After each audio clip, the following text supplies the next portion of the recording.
If in fact the Christian faith balances precariously on the edge of ancient declarations of superstitious men, well then, why not? Why not? But as it turns out, and the reason we're talking about this, and maybe this is new, or maybe this is a reminder, or maybe it's just something you've heard before, but you need to hear it again, or maybe it's the thing you've always believed, but you need some more terminology. The truth is, Christians are not expected to believe what we believe based on a collection of ancient manuscripts written by men who never met each other over the course of hundreds of years in a time when everybody was superstitious and everybody believed in the gods and there was no modern science.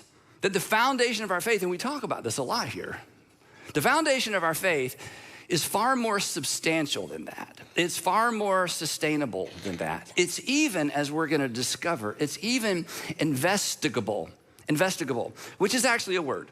I don't like it. I like the word investigatable, but as it turns out, that is not actually a word. And the people who keep me between the lines grammatically said, you can't use your word, you have to use the actual word. So this is it. So the good news is the Christian faith is investigable, which means we are invited to kick the tires.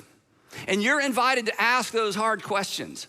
And as those of us who are Christians, we don't have to look the other way and shrug and go, I don't know, it's a mystery. You know, as soon as we start talking about faith, we just have to take it by faith, which when you say that, even when you think that there's something on the inside of you that says, you know what, that kind of works for me, but it's not working for my son-in-law, and it's not working for my daughter, and it's not working for the people at work, and it's not working for the people who ask me those hard questions, but it's just what you got, it's what we were raised with, it's basically what we were told.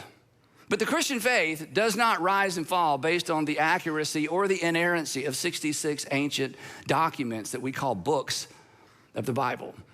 It rises and falls on the identity of a single individual, Jesus of Nazareth.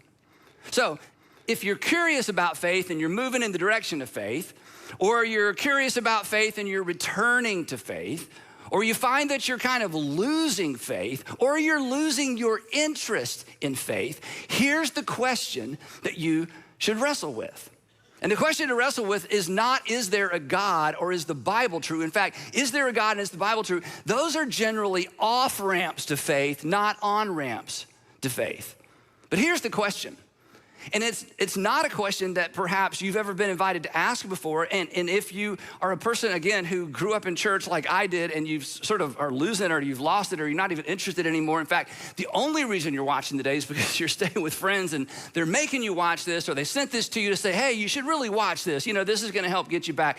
Here's the question that you've never been invited to ask, and it's not your fault at all. It's the church's fault. The question to ask when it comes to, is Christianity something even worth taking seriously or even worth considering? The question is this: is Matthew, Mark, Luke, or John a reliable account of actual events? This is the issue. This is the question when it comes to Christianity. Is Matthew, the Gospel of Matthew, Mark, Luke, or John, any one of the four, a reliable account of actual events? Because if any one of these four is an actual account, a reliable account of actual events, then what they say about Jesus of Nazareth is true. And if what they say about Jesus of Nazareth is true, game on, faith on.